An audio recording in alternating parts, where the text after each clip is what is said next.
के नौकरी मिली न घर मिला, ऐसे झूठे वादे करने वाले मुख्यमंत्री और सरकार से सवाल मांगने के लिए आज न्याय इकट्ठा हुए हैं कि अब हमें इनके भरोसे में नहीं रहना है।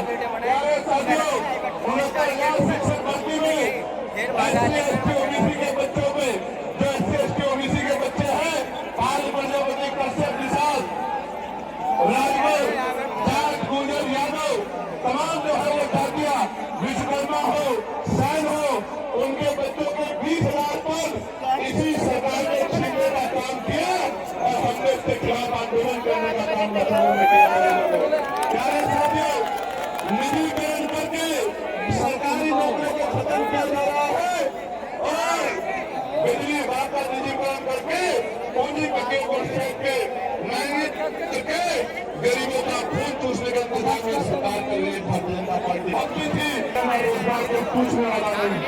हमने पार्लियामेंट में होमगार्ड भाइयों की आवाज उठाई कि भाई होमगार्ड भाइयों को उनका वेतन वृद्धि करो। आशा भाइयों के लिए आवाज उठाई, आंगनबाड़ी भाइयों के लिए आवाज उठाई, भोजन माता के लिए आवाज उठाई, पंचायत सहायकों के लिए आवाज उठाई, अनुदेशकों के लिए आवाज उठाई, शिक्षा मित्रों के लिए आवाज उठाई, रोजगार सेवकों के लिए आवाज उठाई, पंचवानी पेंशन की आवाज उठाई और पुलिस के भाइयों ने जिन्होंने आज मेरी मदद नहीं की, उनकी भी 8 घंटे की ड्यूटी हो बनने पे उसको लागू करने का काम भी हमें करेंगे, किसी और के बस की बात नहीं। सामान्य साथियों, आज हमारे ऊपर सबसे बड़ा खतरा SIR का है।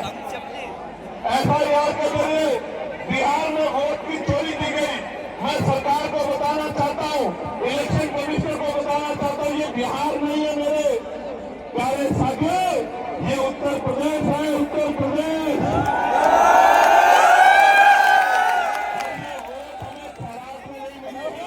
ये वोट बाबा साहब अम्बेडकर के आशीर्वाद से मिली है। एक भी वोट को जाने नहीं देंगे, मेरी बात को याद रखना। एक भी वोट को नहीं जाने देंगे। अगर इससे बड़ी रैली करनी पड़ी तो रैली मानते वोट की कोई नहीं होगी।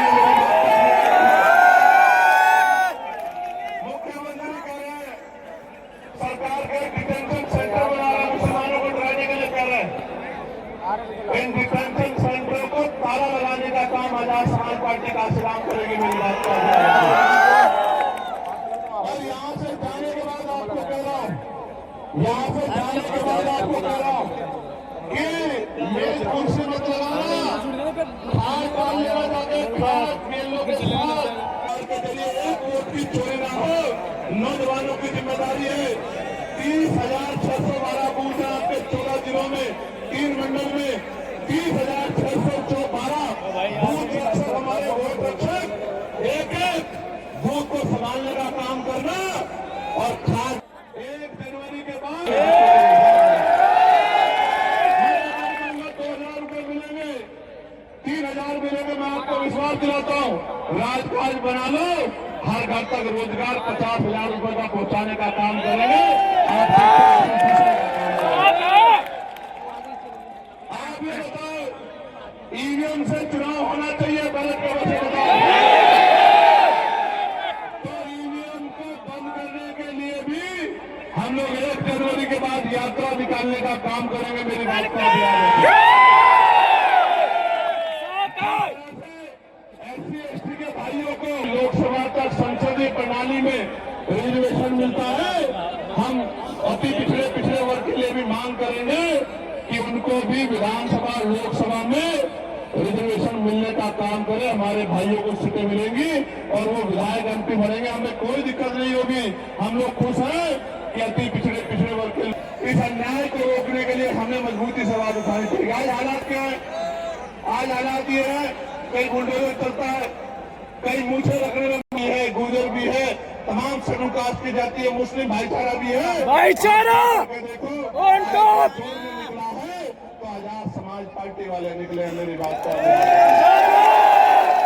आज मुजफ्फरनगर में जोड़ रहे हैं और आने वाले दिनों में पूरे देश में भाईचारा बना के जोड़ने का काम करेंगे। इस भाईचारे को टूटने नहीं देंगे, क्योंकि भाईचारे से नुकसान, टूटने से नुकसान हमारा हुआ और फायदा उनका हुआ। प्यारे साथियों, ठेकेदारी खत्म करके पक्की नौकरी दिलाने का काम करेंगे आजाद समाज पार्टी के लोग। अगर आप हिम्मत जुटाने का काम करेंगे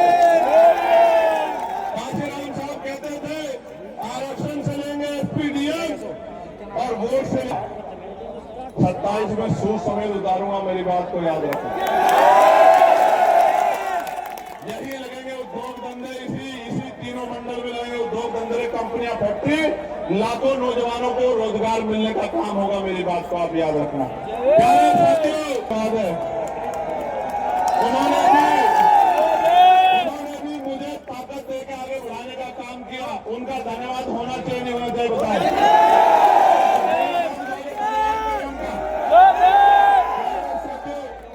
मैं एक जानकारी आपको देना चाहता हूं।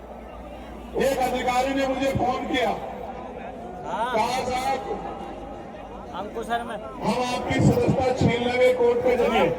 क्या छीन लेंगे? मैंने उनसे कहा भाई ये सदस्यता आपकी दिलाई भी नहीं है, ये मेरे लोगों ने मुझे दी। अगर वो कह देंगे तो 1,000 बार छोड़ दूंगा। वो आज आप आज कह दो कि भैया ये काम मत करो, घर बैठ जाओ, तो वचन दे कहता हूँ कि वापस नहीं आऊंगा, घर जाकर बैठ जाऊंगा। अगर आप आज कह दोगे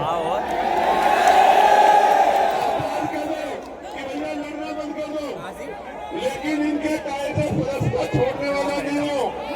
एक चंद्रशेखर को रोकने की कोशिश करोगे, विधानसभा में 203 चंद्रशेखर बना के भेजेंगे उत्तर प्रदेश में। आपको याद है ना मैंने नारा क्या दिया है? गांव गांव चलो, गांव गांव चलो, चलो बूथ की ओर, चलो डोर टू डोर। आप यहाँ आए हो, लेके क्या जा रहे हो? यहाँ से घर जाओगे तो चैन से मत बैठना, कोई मीडिया ना दिखाए, हरक मत करना, अपने आप घर से निकलना, रोजाना 1 घंटा काम करना। इस बात के लिए काम करना कि जब राजकाज बनेगा तो मेरी किसी बहन बेटी पर अन्याय अत्याचार कोई गुंडा नहीं कर पाएगा, हमारी ताकत बनेगी। इसलिए करना, हम आंदोलन करने नहीं निकलेंगे, और निकलेंगे तो हमारे खून से होली नहीं खेल पाएगा, हम पे कोई गोली नहीं चला पाएगा। इसलिए करना कि बाबा साहब अम्बेडकर के अधूरे सपने को पूरा करना, इसलिए करना काशीराम साहब के पूरे जीवन संघर्ष को पूरा करना। और जो बहाव के साथ नहीं बैठे, क्योंकि बहाव के साथ लाशें बहती हैं। बेशक इस देश में सत्ताधारियों ने धन बल के आधार पर किसान मजदूर कमेरे को कमजोर कर दिया, किंतु माफ कर देंगे, बिजली का बिल हाफ कर देंगे, किया क्या? और बड़े बड़े मीटर लगा के किसानों को कमजोर करने का काम किया। इसलिए आपसे कह रहा हूं, किसान भाइयों से कह रहा हूं, पश्चिम उत्तर प्रदेश के लोग मेरठ हाईकोर्ट बेंच की मांग कर रहे हैं।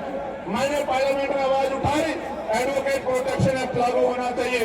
मैं आज आपसे कह रहा हूं, राजकाज बनेगा तो मेरठ में जो हाईकोर्ट की बेंच बनवाने का काम हम लोग करेंगे, किसी और की जरूरत नहीं पड़ेगी। गौर से सुनना, एक टहनी एक दिन पतवार बनती है, एक चिंगारी दहकर अंगार बनती है, जिसे सदा रोना गया, मिट्टी यूं ही मिट्टी समझकर, वही मिट्टी एक दिन मीनार बनती है, वही मिट्टी एक दिन मीनार बनती है।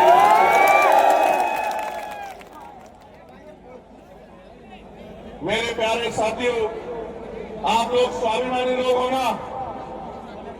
स्वाभिमानी लोग हो या नहीं हो बताओ? तो मेरी इस बात को गांठ बांध के जाना कि यहां से जाके सोना मत, चैन से मत बैठना, क्योंकि अगर आप गुलामी को एहसास नहीं कर रहे हो तो आप में और मरे में कोई फर्क नहीं है। मेरे लोगों, आज भी अच्छी रोटी कपड़ा मकान नहीं मिल रहा है, सम्मान नहीं मिल रहा है, आज भी अच्छे घर नहीं है, अच्छी पढ़ाई नहीं है, अच्छा रोजगार नहीं है, अच्छी चिकित्सा सेवाएं नहीं है। क्यों? 75 साल से कांग्रेस भाजपा के लोगों ने किया क्या है? सिर्फ वोट के आधार पर कुर्सी बैठने के अलावा क्या किया? उनको मेरे लोगों का दर्द क्यों नहीं दिखाई देता? उनको हमारे घरों में बुलडोजर क्यों नहीं दिखाई देता? उनको हमारे मुस्लिम नेताओं को जेल में ठूस कर बंद करना क्यों नहीं दिखाई देता? मैं इसलिए कह रहा हूं, उनको किसान नहीं दिखाई देता, नौजवान नहीं दिखाई देता, उनको दिखाई देता है तो सत्ता दिखाई देती है। आपको भी दिखना चाहिए तो आजाद समाज पार्टी का नीला झंडा दिखना चाहिए, इनका निशान दिखना चाहिए। दोबारा पूछ रहा हूं, स्वाभिमानी लोग हो ना? स्वाभिमानी लोग हाथ तो नहीं फैलाते, तो भीख मांगना बंद करो, सरकार से सत्ता का प्रबंधन बढ़ाई। मैं आपको विश्वास दिलाता हूं इस संविधान की शपथ लेके कि जब तक मेरे शरीर में लहू का आखिरी कतरा है एक कदम पीछे नहीं हटेगा। चंद्रशेखर इस बात को याद रखें। हापुड़ के लोगों को धन्यवाद देता हूँ, बुलंदशहर के लोगों का धन्यवाद देता हूँ, गौतम बुद्ध नगर गाजियाबाद का धन्यवाद देता हूँ, बागपत मेरठ का धन्यवाद